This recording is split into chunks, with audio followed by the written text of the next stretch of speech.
قتیل شفائی کا ایک مصرع ان دنوں میرے دماغ میں مسلسل گونجتا رہتا ہے۔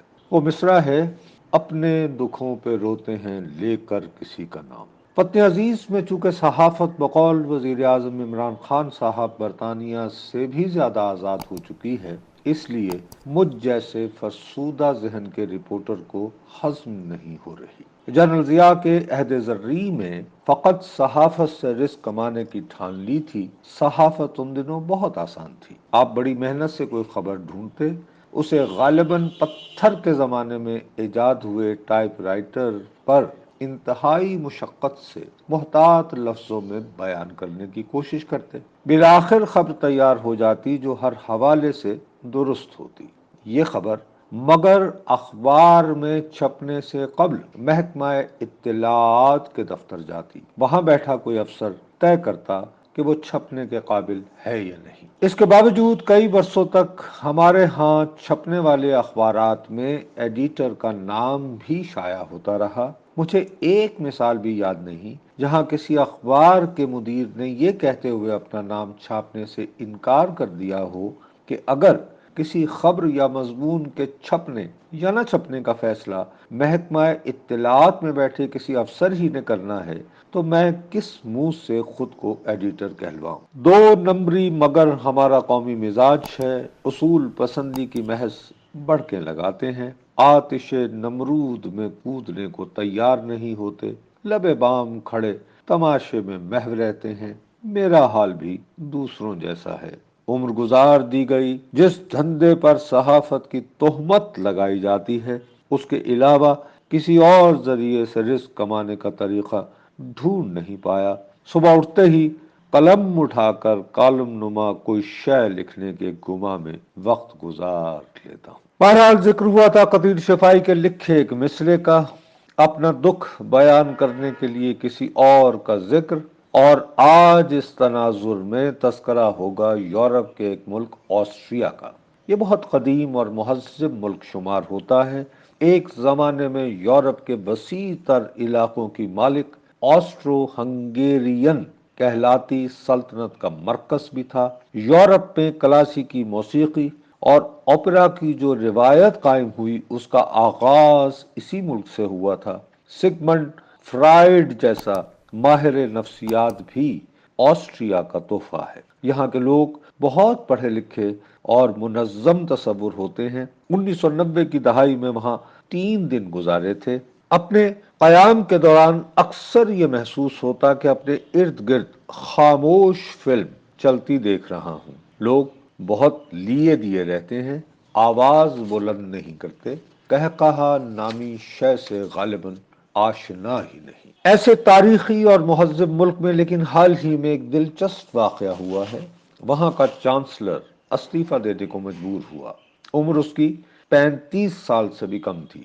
وہ اپنے ملک کی تاریخ کا نوجوان ترین چانسلر منتخب ہوا تھا۔ پورا نام اس کا لکھوں تو آپ کو پڑھنے میں دقت ہوگی، اسے فقط کرز پکارتے ہوئے کام چلا لیتے ہیں۔ کرز کو اپنے عہدے سے استعفیٰ اس لیے دینا پڑا کیونکہ آسٹریا کے ایک رکن پارلیمان نے بہت لگن سے اپنے ساتھیوں کو مجبور کیا کہ اس بات کا سراغ لگایا جائے کہ کرز کو اس ملک کے دیداور کی طرح مارکیٹ کیسے کیا گیا تھا۔ اس ضمن میں بالآخر تحقیق ہوئی تو دریافت ہوا کہ خود کو آسٹریا کا دیداور ثابت کرنے کے لیے کرز نے اس ملک کے ایک مقبول ترین اخبار کو استعمال کیا تھا۔ اس اخبار میں تواتر سے نام نہاد رائے عامہ پر مبنی ایسے سروے دھوم دھام سے شائع ہوتے رہے جو پیغام دیتے کہ آسٹریا کے عوام اپنے ملک کے روایتی سیاستدانوں سے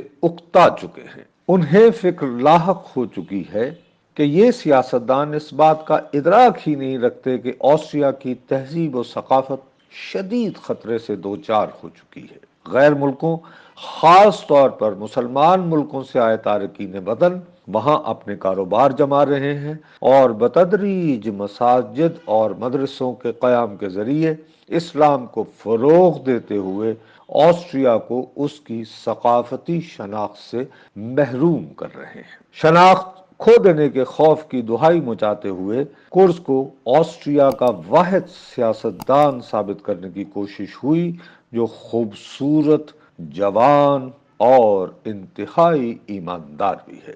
مارکیٹنگ کے لیے اشتہاری کمپنیوں کے لیے سروے کرنے والی ایک ایجنسی کی خدمات بھاری بھرکم رقوم کے خرچ سے مستعار لی گئیں۔ وہ بہت مہارت سے نام نہاد عوامی رائے کی جانچ کے لیے ایسے سوالات تیار کرتی جن کا جواب فقط کرز ہی کو دیدہ کی صورت تسلیم کرتے ہوئے فراہم کیا جا سکتا تھا۔ کمال مہارت سے ہوئی اس مارکیٹنگ کی بدولت بالآخر کرز آسٹریا کا چانسلر منتخب ہو گیا۔ اقتدار سنبھالنے کے بعد اس نے اس اخبار کو، جس نے کرز کی کئی برسوں تک مارکیٹنگ کی تھی، سرکاری اشتہارات سے مالا مال کرنا شروع کر دیا۔ مذکورہ اخبار کا مگر ایک طاقتور مؤثر بھی تھا۔ اس کا ایڈیٹر کرز کو ہمیشہ 2 نمبر ٹھہراتا رہا۔ کرز نے اقتدار سنبھالا تو مذکورہ اخبار پر سرکاری دباؤ آیا کہ اس ایڈیٹر کو فارغ کر دیا جائے۔ اخبار کے مالکان نے مجبور ہو کر ایڈیٹر کو اخبار کا پبلشر بنا دیا اور اس نے تنگ آ کر نوکری سے استعفیٰ دے دیا۔ اخبار سے مستعفی ہو کر وہ صحافی مگر کونے میں بیٹھ کر دہی کھانے کو تیار نہیں ہوا۔ آسٹریا کی پارلیمان کی ایک نشست کے لیے انتخاب لڑا۔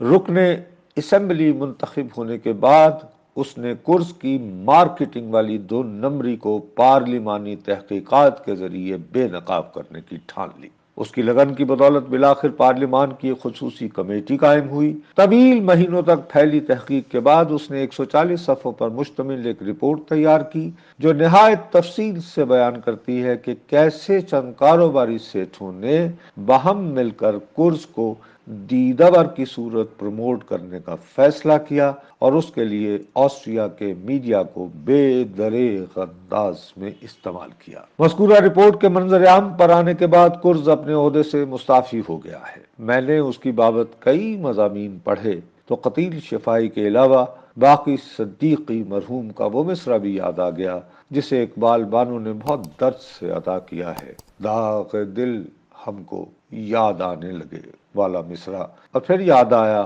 ہمارے ہاں کا اکتوبر 2011۔ پھر اس کے بعد چل سو چل جب آئے گا والا نعرہ ذہن میں گونج رہا ہے، اور میں رزق بچانے کی خاطر کالم کو یہاں ختم کر رہا ہوں۔